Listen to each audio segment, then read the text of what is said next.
नमस्कार साथियों, स्वागत है आप सभी का आपके अपने इस YouTube चैनल पर।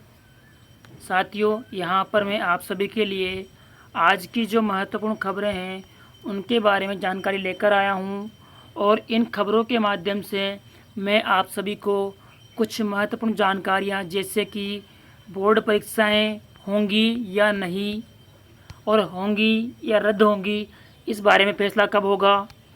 इसके बाद में राजस्थान सरकार के द्वारा एक महत्वपूर्ण निर्णय लिया गया है जिसके माध्यम से कुछ नए पदों को मंजूरी प्रदान की गई है नई भर्ती के लिए। और इसी के साथ साथ एक और महत्वपूर्ण अपडेट जो कि एलडीसी वाले अभ्यर्थी जिनका चयन वेटिंग लिस्ट में हुआ था, 703 अभ्यर्थियों वाली सूची में हुआ था, उन 703 अभ्यर्थियों के लिए यहाँ पर एक महत्वपूर्ण जानकारी लेकर आया हूँ।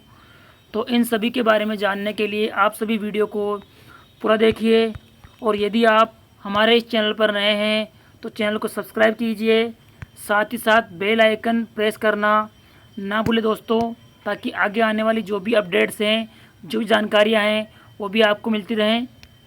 साथियों, सबसे पहली जो महत्वपूर्ण अपडेट है वो हर एक किसान, हर एक इंसान, हर एक राशन कार्ड धारी व्यक्ति के लिए हैं।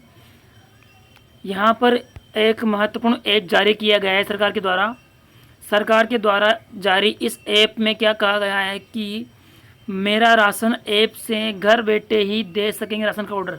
अर्थात जिन घरों में राशन सामग्री की कमी आती हैं तो उन्हें बाहर जाने की कोई आवश्यकता नहीं है, राशन की दुकानों पर लंबी कतार लगाने की ज़रूरत नहीं है। वो घर बैठे अपने मोबाइल के माध्यम से मेरा राशन नाम का ऐप है वो डाउनलोड करके उसके माध्यम से आप घर बैठे राशन की सामग्री ऑर्डर कर सकते हैं।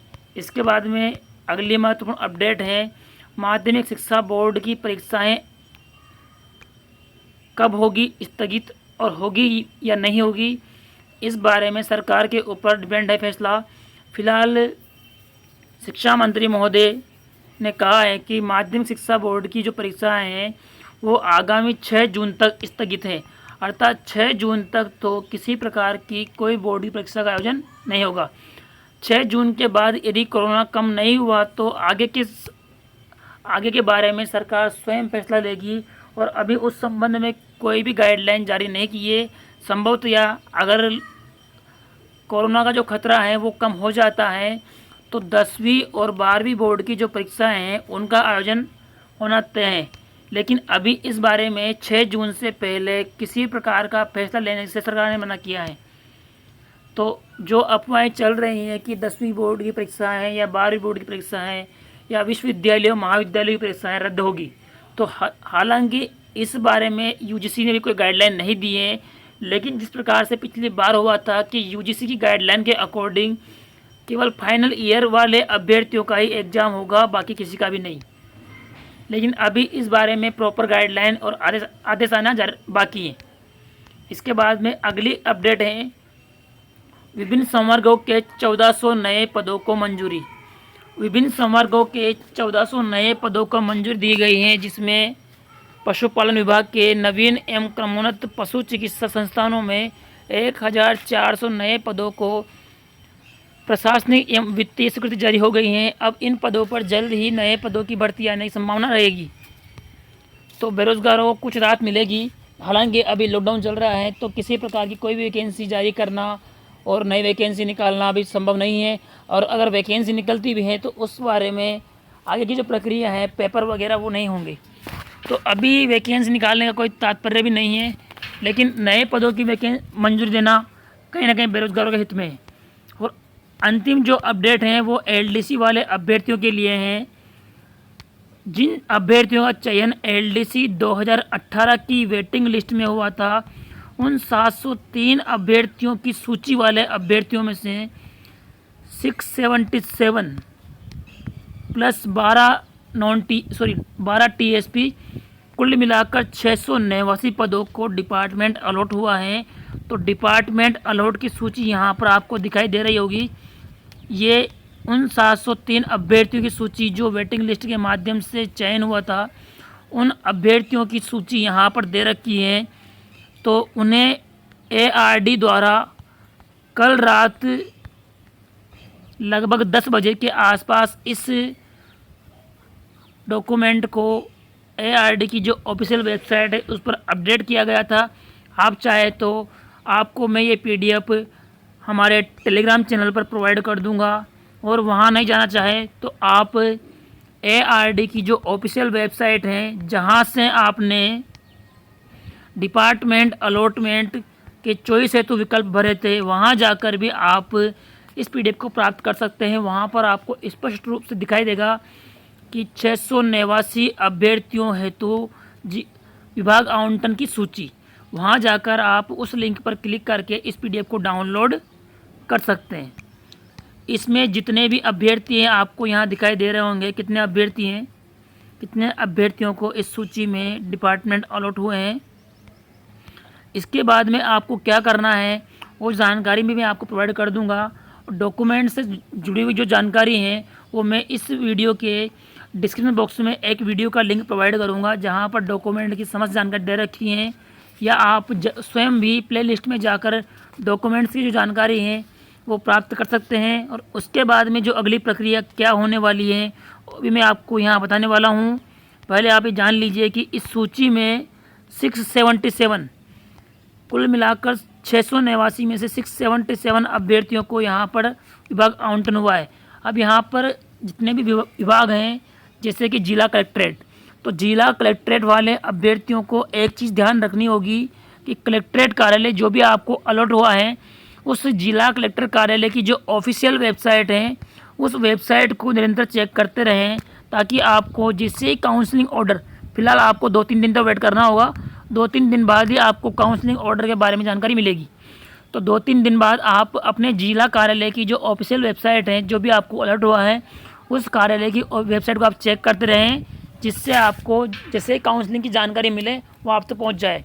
इसके अलावा केवल और केवल शिक्षा विभाग और कॉलेज शिक्षा विभाग, इन दोनों विभागों के अलावा जिस भी विभाग की जानकारी आपको चेक करनी है तो उसके लिए आपको जो भी डिपार्टमेंट अलॉट हुआ है उस डिपार्टमेंट की जो ऑफिशियल वेबसाइट है उस वेबसाइट को बार बार चेक करते हैं। अभी आप कम से कम 3 दिन वेट कीजिएगा।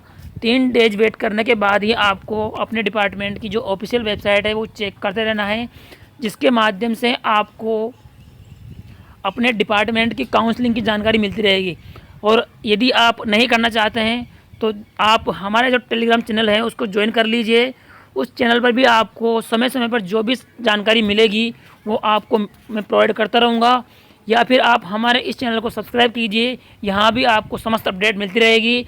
और शिक्षा विभाग वाले अभ्यर्थियों के लिए मैं महत्वपूर्ण जानकारी प्रोवाइड कर दूँ, उसके बारे में वो लोग बहुत चिंतित हैं, और कॉलेज शिक्षा विभाग वाले अभ्यर्थी भी काफ़ी चिंतित हैं।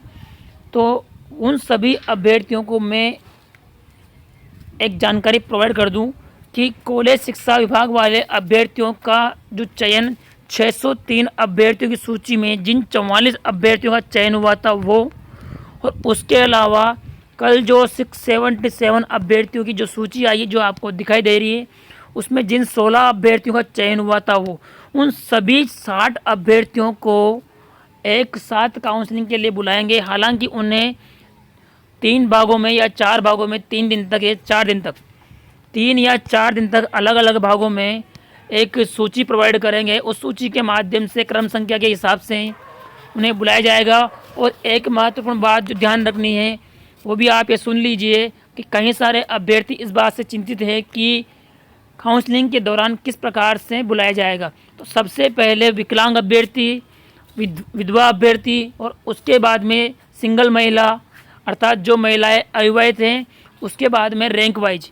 तो ये 4 बातें आपको ध्यान रखनी है। सबसे पहले विकलांग दिव्यांग अभ्यर्थी, उसके बाद में विधवा महिलाएं, उसके बाद में एकल महिलाएं, और उसी के बाद में मेरिट लिस्ट के आधार पर काउंसलिंग में बुलाया जाएगा। और उसी आधार पर डिपार्टमेंट में जो काउंसलिंग होगी उसके आधार पर आपको पद स्थापन कार्यालय अलॉट किया जाएगा। अब रही बात शिक्षा विभाग की, तो शिक्षा विभाग की जो महत्वपूर्ण जानकारी ये है कि जिन अभ्यर्थियों का चयन 603 अभ्यर्थियों की सूची में हुआ था, उन सभी अभ्यर्थियों को, और जिन 184 अभ्यर्थियों का चयन इस सूची में 703 अभ्यर्थियों वाली अब जो सूची आई है, जिसमें 677 अभ्यर्थियों को डिपार्टमेंट अलॉट हुआ है, उन सूची के 184 अभ्यर्थियों को, इन सभी अभ्यर्थियों को एक साथ ऑनलाइन डिस्ट्रिक्ट अलॉटमेंट के लिए चॉइस विकल्प दिया जाएगा, जिसके आधार पर ही इन सभी अभ्यर्थियों को, लगभग 300 से ऊपर अभ्यर्थी हैं, इन 300 से ऊपर अभ्यर्थियों को डिस्ट्रिक्ट अलॉटमेंट के लिए ऑनलाइन लिंक प्रोवाइड करके डिस्ट्रिक्ट चॉइस का विकल्प देंगे। उसी के आधार पर इनको डिस्ट्रिक्ट अलॉट होंगे, और डिस्ट्रिक्ट अलॉट होने के बाद आपको जिला शिक्षा अधिकारी DEO कार्यालय से ही आपको ज्वाइनिंग प्रोवाइड की जाएगी। और वहाँ भी इस प्रक्रिया को ध्यान में रखा जाएगा कि पहले विकलांग, फिर विधवा, फिर सिंगल महिला, उसके बाद में मेरिट लिस्ट।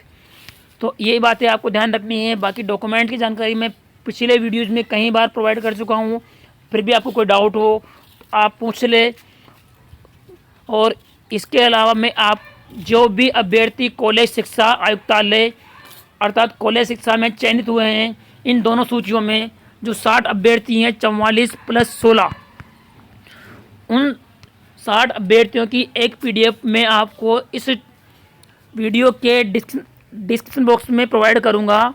उस PDF में जाकर आपको ये देखना है दोस्तों, जो कॉलेज शिक्षा विभाग में है, कि जिस अभ्यर्थी के नाम के सामने उसका जो होम डिस्ट्रिक्ट है वो नहीं लिखा हुआ है, तो वो सभी अभ्यर्थी या तो कमेंट बॉक्स में जाकर कमेंट के माध्यम से जानकारी शेयर कर दे कि आपका ये होम डिस्ट्रिक्ट है, ताकि हम उस PDF को कंप्लीट करके उसके माध्यम से जो जानकारी कलेक्ट करनी है वो हम कर पाएँ, और हमें डिपार्टमेंट अलॉट हो चुका है तो आगे काउंसलिंग में कोई सुविधा मिल पाए। और आगे भी समस्त महत्वपूर्ण जानकारियों के लिए आप सभी हमारे साथ बने रहिए। धन्यवाद दोस्तों।